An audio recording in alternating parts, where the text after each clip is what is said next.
I spent 35 years believing my father abandoned me before I was born. That he looked at the situation, looked at my mother, and decided we were not worth the trouble. That somewhere out there, a man who shared my blood was living his life perfectly fine without me in it. And he never once looked back. That belief shaped everything about who I became. The way I struggled to trust people. The way I always waited for the other shoe to drop in every relationship.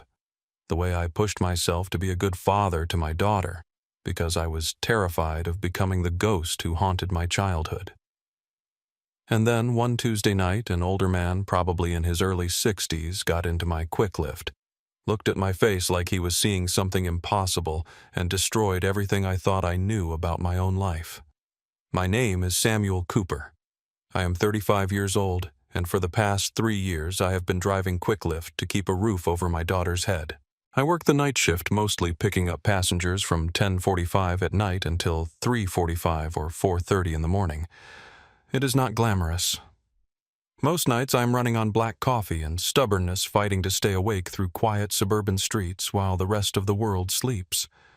I did not plan for this life. Nobody plans to be scraping by at 35 watching their checking account like a hawk calculating whether they can afford both the electric bill and Emily's school supplies in the same week. But life does not care about your plans. Life does whatever it wants, and you either adapt or you drown. The night everything changed started like any other. It was a Tuesday in late September, still warm enough that I did not need the heat on, but cool enough that I kept the windows up. I had already completed 10 rides that night. My back ached from sitting in the same position for hours. My eyes burned from staring at headlights and phone screens.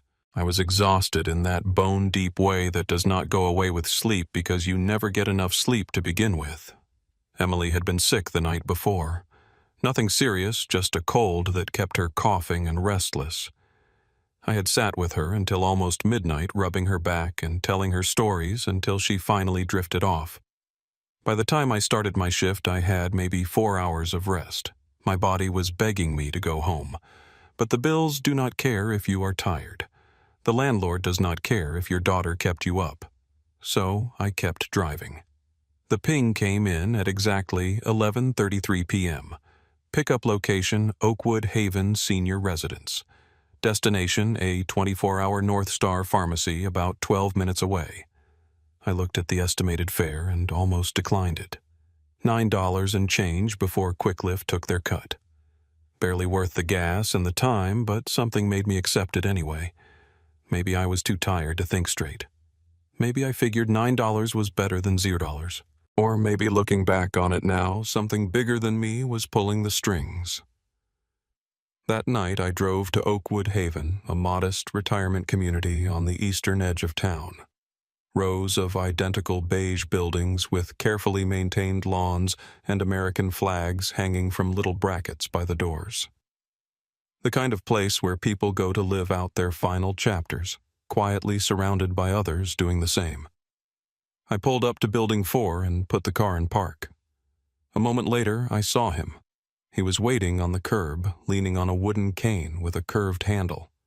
He wore a faded brown jacket that looked like it had seen better decades, and he moved slowly, deliberately, like every step required conscious effort.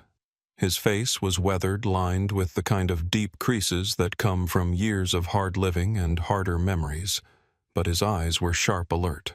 They fixed on my car with an intensity that seemed out of place for a midnight pharmacy run. I got out to help him. That is something I always do for elderly passengers, especially late at night. Most of them appreciate it. Some of them need it. I opened the rear passenger door and offered my hand. He took it, his grip surprisingly firm, and lowered himself into the back seat with a small grunt of effort. "Thank you, son," he said. His voice was rough like sandpaper dragging across old wood. There was a southern accent, buried in there somewhere, softened by decades but never fully gone. I nodded and closed the door, then returned to the driver's seat. I confirmed his destination on the app, a North Star pharmacy on the other side of town, and pulled back onto the road. For the first few minutes, neither of us spoke. That is normal. Most passengers do not want conversation at midnight. They want to get where they are going, lost in their own thoughts, treating the ride like a private bubble of silence. I have learned to read people quickly in this job. The ones who want to talk will start talking. The ones who do not will stare out the window or at their phones. This man did neither. I glanced in the rearview mirror and felt something cold slide down my spine. He was staring at me not casually the way passengers sometimes glance at the back of your head. He was studying me. His eyes were locked onto my face in the mirror with an intensity that made my skin prickle. His lips were slightly parted and his brow was furrowed like he was working through a problem he could not quite solve. I shifted in my seat and adjusted my grip on the steering wheel. "Everything okay back there?" I asked, keeping my voice casual. "Fine," he said, but he did not look away. "Just fine." Another 3 minutes passed. I focused on the road, trying to ignore the weight of his gaze on the back of my head, but I could not shake the feeling. It was like being watched through a window by someone you cannot see. Every instinct I had was telling me something was off about this ride. I checked the mirror again. He was still watching me. His hands were trembling slightly in his lap now, and his eyes had gone glassy, like he was seeing something that was not there. Then he spoke. "What is your mother's name?" The question hit me like a slap. It was too personal. Too strange for a random quick-lift ride at midnight. My first instinct was to deflect, to give some vague non-answer and change the subject. I have dealt with plenty of weird passengers in 3 years of doing this job. You learn to redirect to keep things surface level to protect yourself from the occasional person who does not understand boundaries. But there was something in his voice that stopped me. Underneath the roughness, underneath the age, there was an urgency that felt almost desperate, like this was not a casual question, like my answer mattered in a way I could not understand. "Laura," I said slowly, the name feeling strange in my mouth because I rarely spoke it out loud anymore. Her name was Laura Ann Cooper. The silence that followed was absolute. I looked in the mirror and watched the color drain from the old man's face. His trembling hands went still. His mouth opened, then closed, then opened again. For a moment I thought he might be having a medical emergency, a stroke or a heart attack, and my mind started racing through the logistics of pulling over and calling an ambulance. Then I saw the tears. They spilled down his weathered cheeks without warning, cutting tracks through the creases of his face. His shoulders began to shake. A sound escaped his throat that was somewhere between a gasp and a sob, the kind of sound people make when something inside them finally breaks free after being locked away for a very long time. "Sir." My voice came out sharper than I intended. "Sir, are you okay? Do you need me to pull over? Do you need help?" He shook his head, but he could not speak. He pressed one hand to his mouth, trying to contain whatever was happening inside him, and reached into his jacket pocket with the other. "Pull over," he finally managed. His voice was wrecked, barely a whisper. "Please, I need you to see something."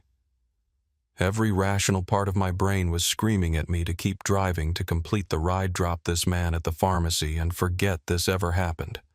I have heard stories about drivers getting into bad situations with passengers. And I am not a small guy, but I am also not stupid. Pulling over on a dark suburban street at midnight with a stranger who is acting erratically is not something you do lightly.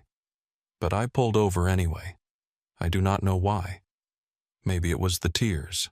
Maybe it was something in his eyes that looked less like danger and more like grief so old it had become part of his bones. Maybe it was the way he said the word please, like a man who had been waiting decades to say it. I guided the car to the shoulder of a quiet residential street, put it in park, and turned in my seat to face him. He was holding something. A worn leather wallet, the kind that has been handled so many times the edges have gone soft and rounded. His fingers fumbled with it, shaking badly now until he managed to extract a small photograph. The photo was decades old. The colors had faded, and the edges were soft from years of being touched and looked at and held, but the image was clear enough. A young woman stood in front of a modest brick building, smiling at the camera like she had just heard the best news of her life. She wore a pale yellow dress, and her hair was pinned up in a style that screamed early 1991. Her head was tilted slightly to the left, and there was something in her smile that was so familiar it made my chest physically hurt. I knew that smile. I knew that head tilt. I knew that face. It was my mother. The old man extended the photograph toward me with trembling fingers. "Where did you get this?" I asked. My voice did not sound like my own. It was distant, hollow, like someone else was speaking through my mouth. He looked at me with those red-rimmed eyes, tears still streaming down his face, and said the words that stopped my heart. "I have been searching for you for over 20 years. To understand why that moment hit me the way it did, you need to understand where I was in life when it happened. You need to know what 3 years of barely surviving does to a person, how it grinds you down until you forget what it felt like to stand on solid ground." 5 years before that night, I had a life that made sense. I was a warehouse supervisor at a regional distribution center about 40 minutes outside the city.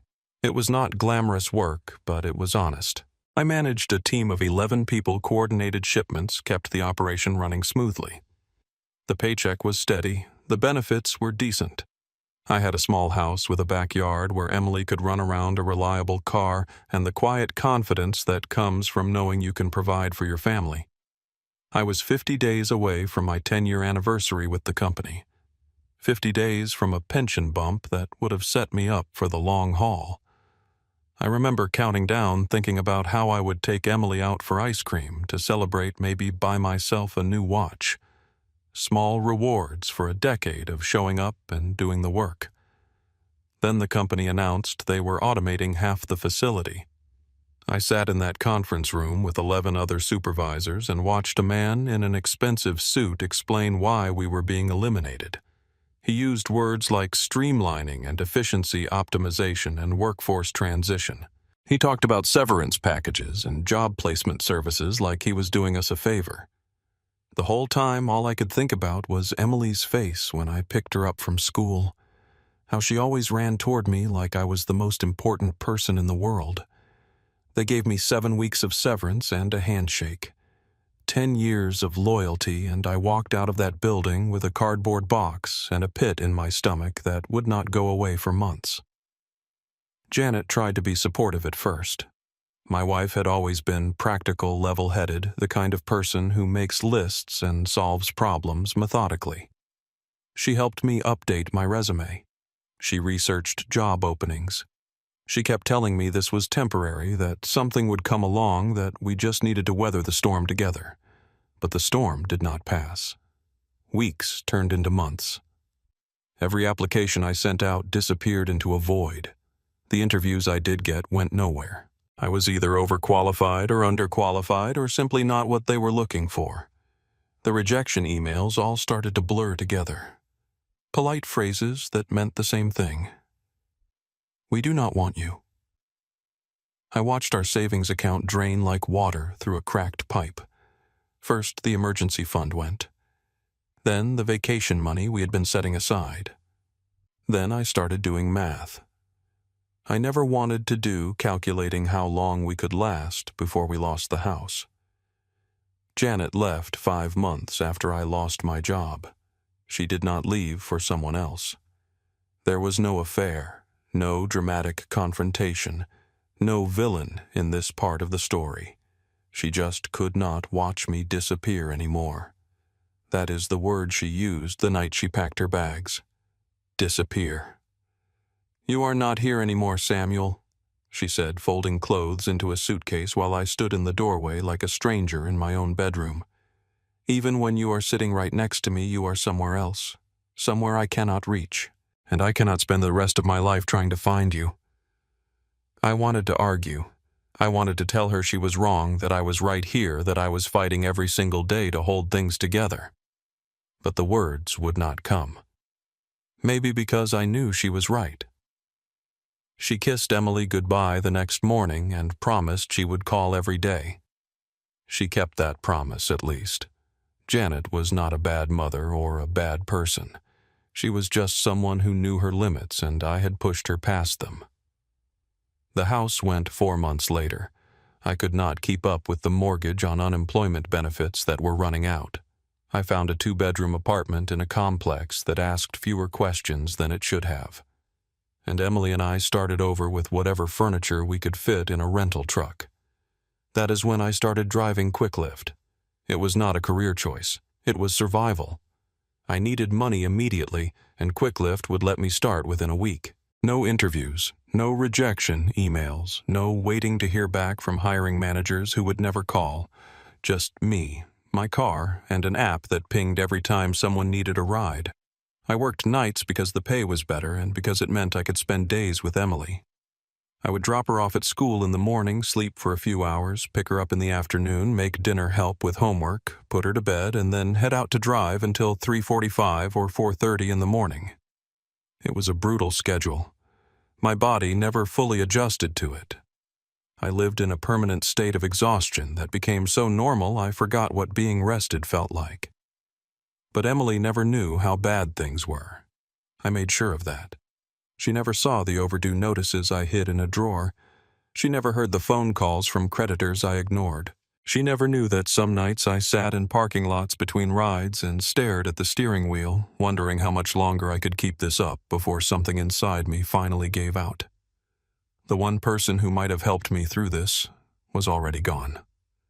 My mother passed away 4 years before I lost my job. Laura Ann Cooper worked her entire life as a laundry attendant at Evergreen Regional Hospital, spending decades washing sheets and scrubs and surgical gowns. She never made much money, never owned a house, never took a vacation that lasted longer than a weekend. But she raised me by herself, and she did it with a fierce love that never wavered. When she died of a stroke at 63, I lost my anchor. The one person who believed in me even when I did not believe in myself. The one person who might have had answers to the questions that had haunted me my entire life. Because my mother never talked about my father. Not once. When I was young and curious, I would ask her about him. Who was he? Where did he go? Why did he not want us? She would get this faraway look in her eyes, like she was seeing something painful that I could not see. And she would say the same thing every time. Some doors stay closed for a reason, baby. Trust me on that. By the time I was 12, I stopped asking. The door stayed closed, and I grew up believing I already knew what was behind it. A man who did not care enough to stay. I stared at the photograph in my hands, my mother's young face smiling up at me from another lifetime, and tried to make sense of what was happening. The old man in my back seat was still crying, quiet tears sliding down his weathered cheeks like he had been holding them back for decades and finally ran out of strength. "Who are you?" I asked. My voice came out harder than I intended, sharpened by confusion and something that felt dangerously close to fear. "How do you have this picture?" He wiped his face with the back of his hand, a gesture that seemed almost childlike despite his age.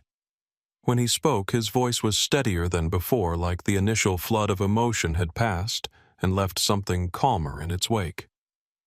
"My name is Walter Jennings, and I took that photograph myself on May 22nd, 1991, the day I asked your mother to marry me." The words hung in the air between us. I heard them clearly, understood each one individually, but together they refused to form any meaning that made sense. My mother had never been engaged. She had never mentioned anyone named Walter. She had never talked about any relationship from her past, let alone one that involved a proposal in a photograph carried for over 35 years. "That is impossible," I said. "My mother would have told me. She would have said something. She did not tell you about me." It was not a question. He said it with the quiet certainty of someone who had already accepted this truth long ago. I did not expect she would. I shook my head, feeling the first sparks of anger ignite in my chest. This had to be some kind of scam, some elaborate con targeting vulnerable people using information scraped from social media or public records to create a false connection. I had heard about things like this, people pretending to be long-lost relatives to get money or access to someone's life. Look, I do not know what you are trying to pull here, I said, turning to face him fully. But this is not going to work. You looked up my profile, found some information about my family, and now you are sitting in my car with some story about knowing my mother. I'm not stupid. I'm not falling for this. Walter did not flinch.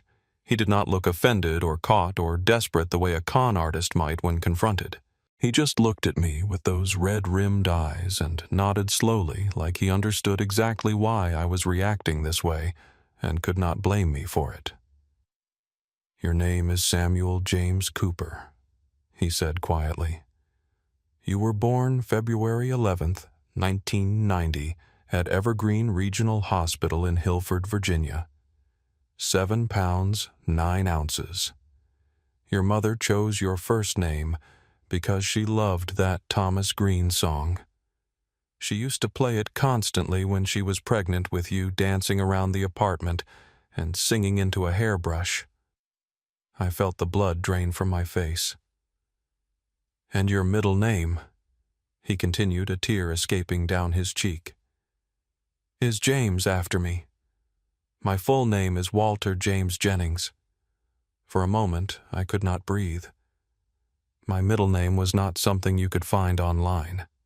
My mother had never explained why she chose it. When I asked her as a kid, she just said it was a family name and left it at that. I had always assumed it came from some distant relative I had never met. How do you know that? I whispered. Because I was there when she decided it.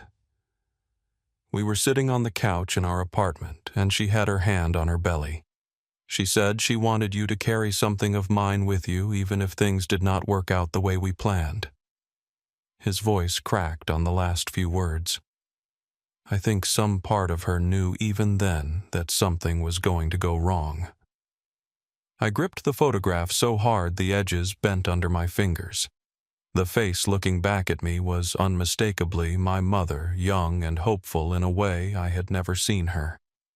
By the time my memories began, she was already tired, already worn down by single motherhood and double shifts and the relentless grind of providing for a child on her own. If you knew her, I said slowly, if you were really with her, then where were you? Where have you been my entire life? Why did you leave? Walter closed his eyes briefly, and when he opened them again, they held the weight of 28 years of regret. I did not leave, he said. I was taken. He reached into his jacket pocket again and pulled out his phone, an older model with a cracked screen protector. His fingers moved slowly across the surface, navigating to something he clearly wanted me to see. 3 months before you were born, I made a mistake. The worst mistake of my life. I was 24 years old and thought I was smarter than everyone around me. Some men I worked with at the post office offered me an opportunity to make extra money. Easy money, they said. Just carry some packages, do not ask questions, and collect the cash. Drugs, I said flatly. He nodded. I did one run, just one. I did not even know what was inside the packages until the police pulled me over and ripped my car apart. Federal trafficking charges. The prosecutor wanted to make an example out of everyone involved in the operation, and I was just stupid enough to get caught in the net. How long? 13 years. The words came out hollow. Your mother was 6 months pregnant when they took me away in handcuffs. I watched her crying in the courtroom when the judge read the sentence. That is the last time I saw her face in person until she came to visit me in prison. I tried to process what he was telling me. My father had not abandoned us. He had not chosen to leave. He had been locked away, removed from our lives by his own choices and the cold machinery of the justice system. She came to see you, I asked. Once, about 7 months after you were born. She brought you with her." A small smile flickered across his face, fragile and pained. "You were so small, wrapped in a blue blanket with little yellow stars on it. She placed you in my arms, and the guards gave us 9 minutes. That is how long visitation was for my security level. 9 minutes." He paused, gathering himself.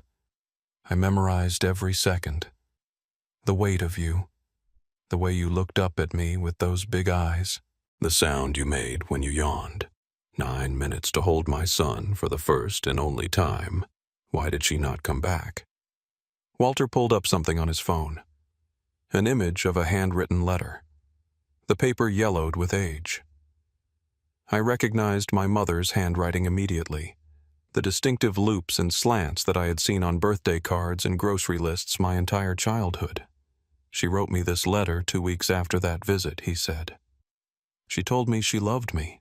She told me she did not blame me for what happened. But she also told me she could not do it. She could not raise you with a father in prison.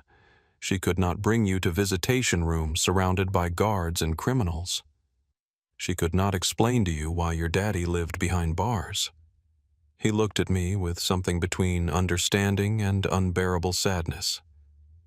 "She said she needed to give you a clean start, a life without my shadow hanging over it. And the only way to do that was to erase me completely." I sat in the driver's seat of my car on a dark suburban street at nearly 12:40 in the morning, holding a photograph of my mother from before I was born, listening to a stranger explain why my entire life had been built on a lie. Every instinct I had was at war with itself. Part of me wanted to throw the photo back at him, restart the car, and drive away from this conversation as fast as possible. Part of me wanted to demand more proof, more evidence, more reasons to believe that this was not some elaborate manipulation designed to exploit my grief and loneliness. But there was another part of me buried deep beneath the anger and confusion that recognized something in this man's eyes. Something that looked exactly like the emptiness I saw in my own reflection every morning. The hollow ache of missing someone you were never allowed to know. "Why should I believe any of this?" I asked. My voice sounded foreign to me, stripped of its usual steadiness. "You show up in my car with an old photograph and a sad story, and I am supposed to just accept that you are my father, that everything my mother told me was a lie." Walter did not react defensively. He did not try to convince me or pressure me or get frustrated with my resistance. He simply nodded as if he had anticipated exactly this response and had spent years preparing for it. "I do not expect you to believe me tonight," he said. "I have had 29 years to come to terms with this. You have had 30 minutes. That is not fair to you, and I know it." He scrolled through his phone again, his weathered fingers moving carefully across the screen. "But I can show you more. I can show you everything I have carried with me since the day I got out of prison. Every letter I wrote, every birthday card I never got to send, every piece of evidence that I never stopped looking for you. Not for one single day." He turned the phone toward me. The screen displayed a folder of images, hundreds of them organized by date. The earliest ones were from 2000. It was early release for good behavior, he explained. "You would have been 9 years old. The first thing I did when I got out was go to the last address I had for your mother, an apartment complex on Maplecrest Avenue in Hilford, but she was gone. The building manager said she had moved out almost 8 years earlier, right after he went away. No forwarding address, no contact information." He swiped to the next image.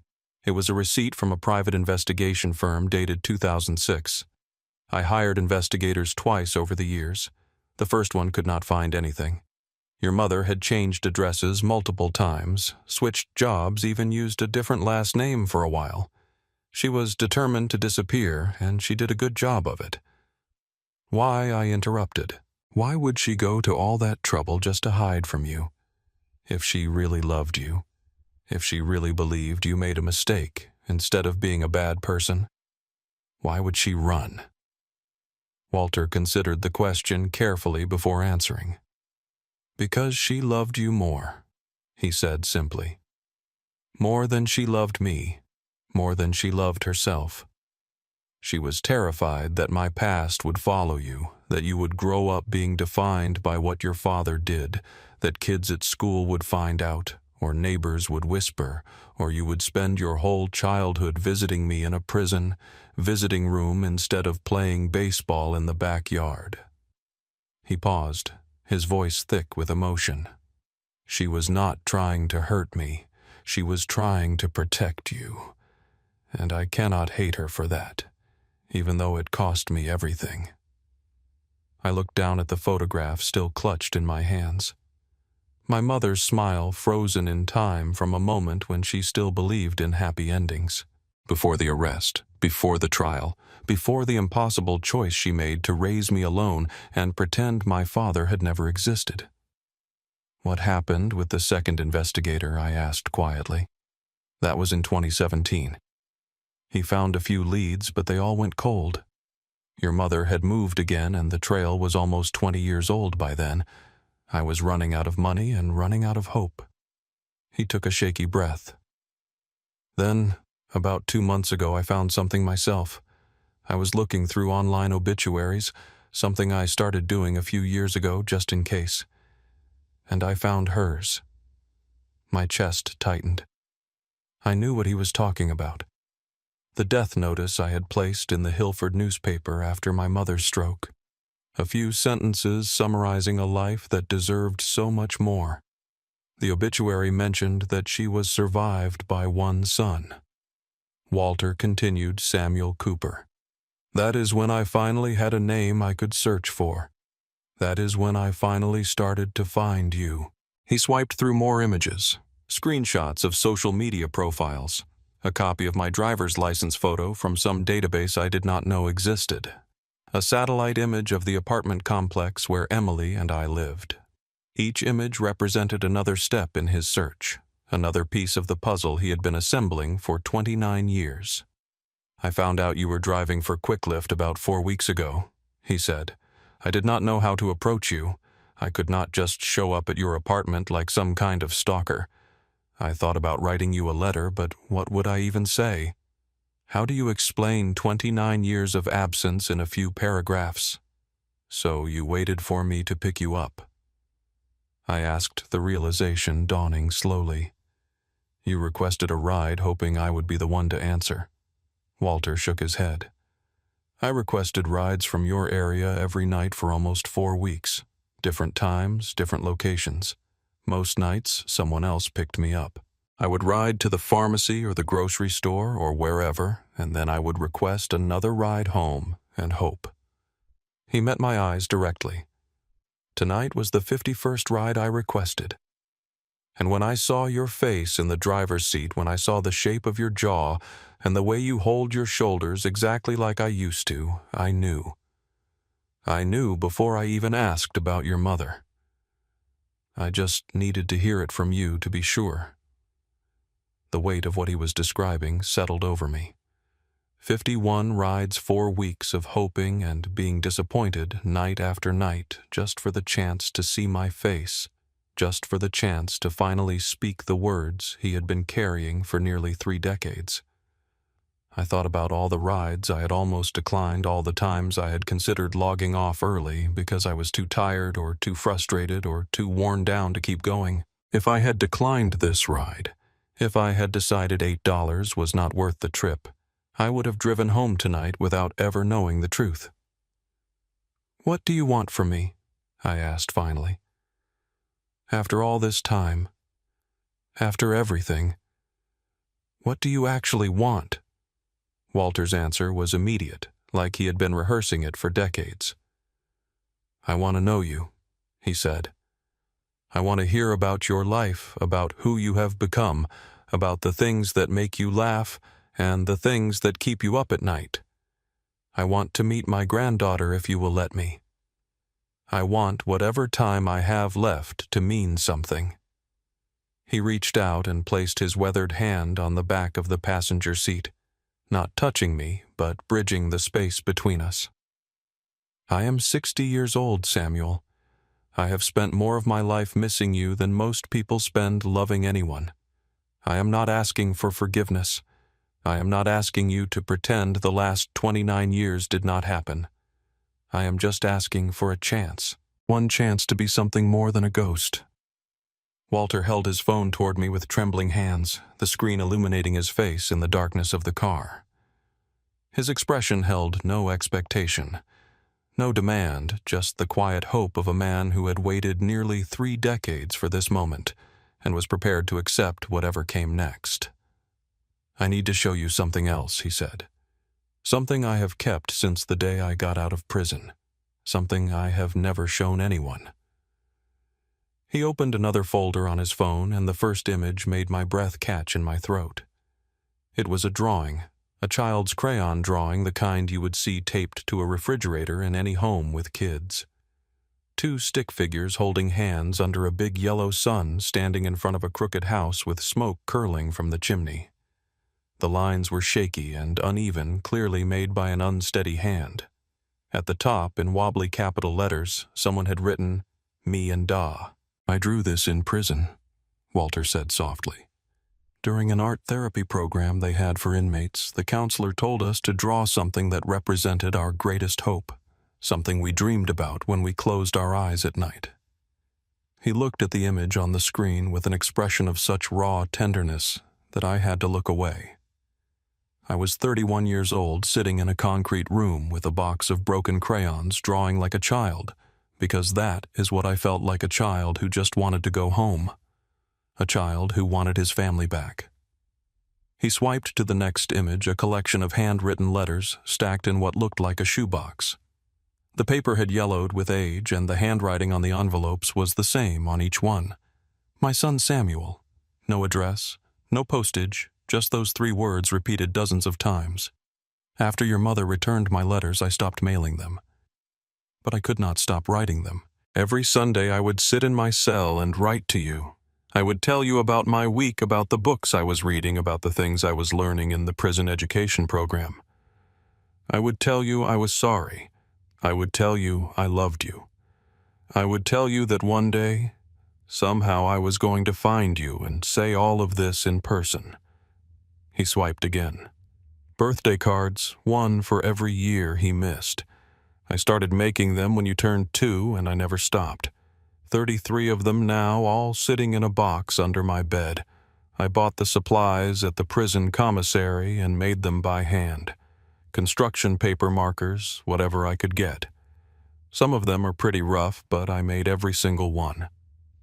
My eyes burned. I blinked hard, trying to keep my composure, but something inside me was cracking open. 24 hours ago, I believed my father was a man who walked away without looking back. A man who did not care. A man who probably forgot I existed the moment he left. Now I was looking at 33 handmade birthday cards created in a prison cell by a man who never forgot me for a single day. Walter swiped to another image. A newspaper clipping carefully photographed showing a grainy picture of a high school graduation ceremony. I found this in an online archive about 5 years ago. I did not know what you looked like until I saw this photo. You were 17 years old, and I was looking at you for the first time since you were a baby. His voice broke slightly. You looked so much like your mother, but your shoulders, your jaw, the way you stand, that is me. That is all me. He swiped one final time, and the image that appeared on the screen made everything else fall away. It was an ultrasound printout, grainy and faded, the kind they used to give expectant parents in the early 1990s. The image was barely discernible, just a blur of gray and white that vaguely resembled a human form. But in the corner, someone had written in neat handwriting, "Baby Cooper, October 1989. "This is the first picture ever taken of you," Walter whispered. "Your mother gave it to me the day she told me she was pregnant. I was so scared and so happy at the same time. I did not know how we were going to afford a baby. I did not know if I was ready to be a father. But I looked at this picture, and I knew I was going to spend the rest of my life trying.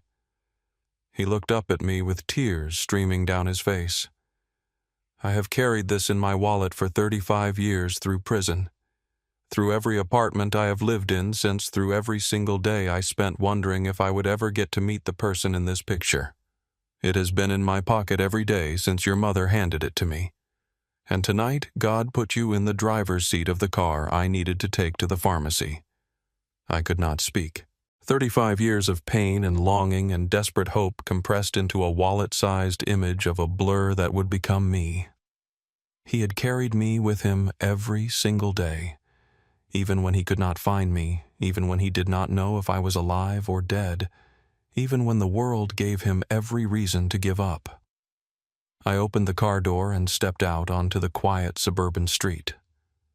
The night air was cool against my face, and I stood there for a moment trying to breathe, trying to process everything I had just learned. Behind me I heard the rear door open and close. Slow footsteps approached, accompanied by the soft tap of a cane on asphalt. Walter stood a few feet away, giving me space, waiting. I turned to face him. This man who was a stranger and yet not a stranger at all. This man whose blood ran through my veins, whose middle name I carried, whose absence had shaped my entire understanding of myself.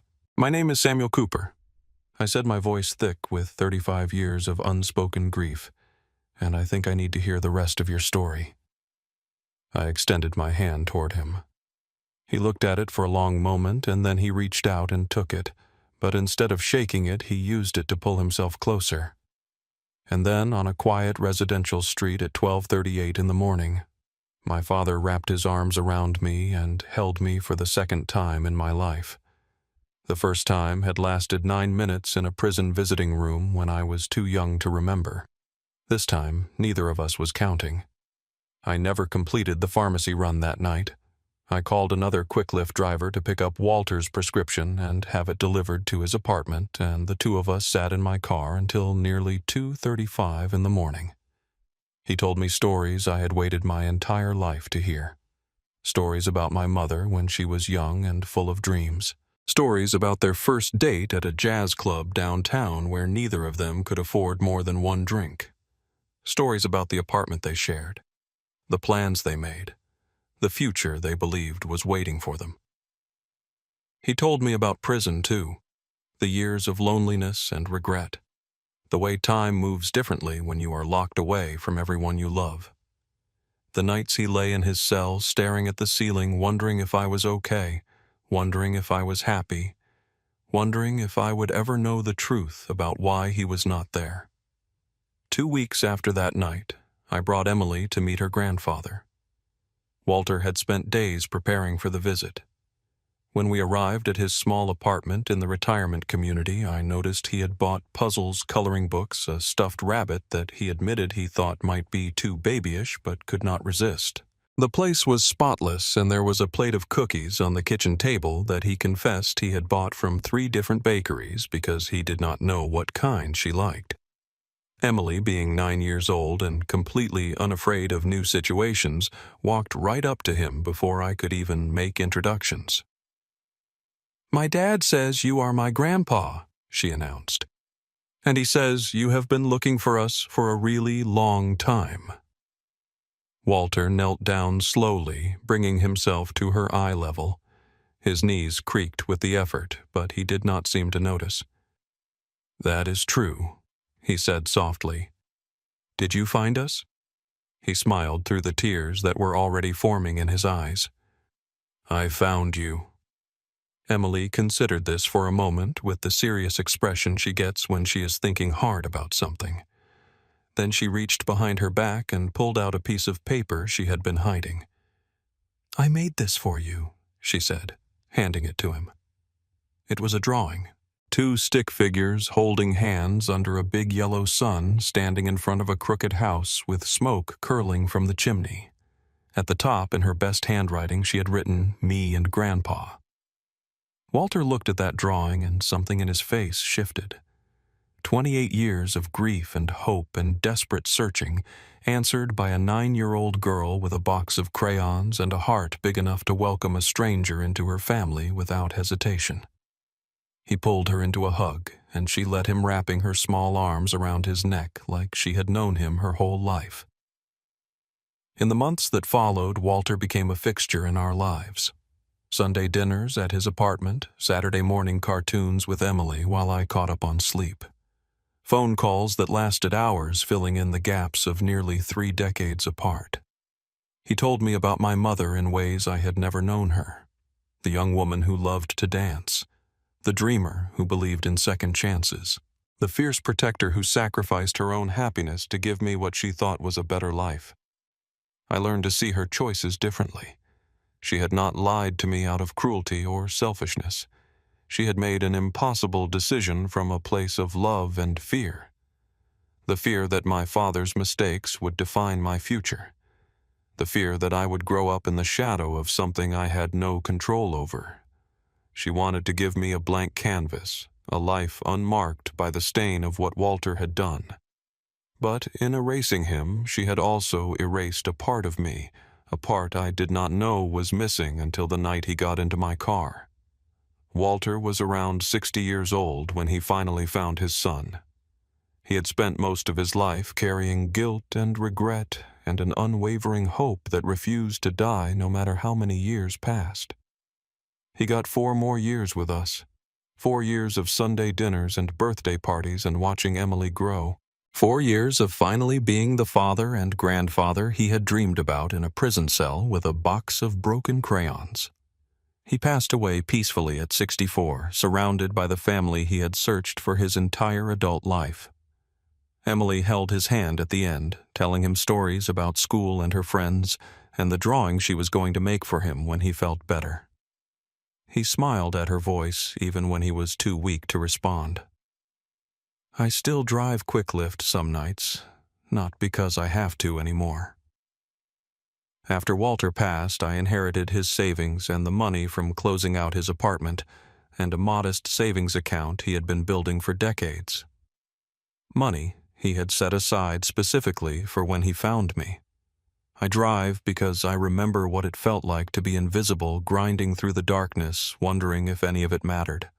And every time a passenger gets into my car, I think about the randomness of that Tuesday night. How a trip to the pharmacy changed everything. How a stranger looked at my face and saw a ghost from another lifetime. How one question changed the entire trajectory of my life. I spent 35 years believing I was not worth staying for, that my father saw me weighed his options and chose to walk away. That belief shaped everything about who I was, how I trusted people, how I saw myself, how I parented my daughter. None of it was true. My father never abandoned me. He spent 28 years fighting to find me. And I discovered the truth because I accepted a ride I almost declined. I do not believe in coincidences anymore. Some things are supposed to happen. Some people are supposed to find each other. And sometimes the whole reason you are exactly where you are, exhausted and struggling and barely holding on, is because that is the exact place you need to be for everything to change. If this story moved you, if it made you think about the people in your life or the truths you might not know about your own history, I want you to do something for me. Share this video with someone who needs to hear it. Leave a comment telling me your story. And if you have not already subscribed to this channel so you do not miss what comes next. Because everyone has a story worth telling, and sometimes the most important chapters are the ones we never saw.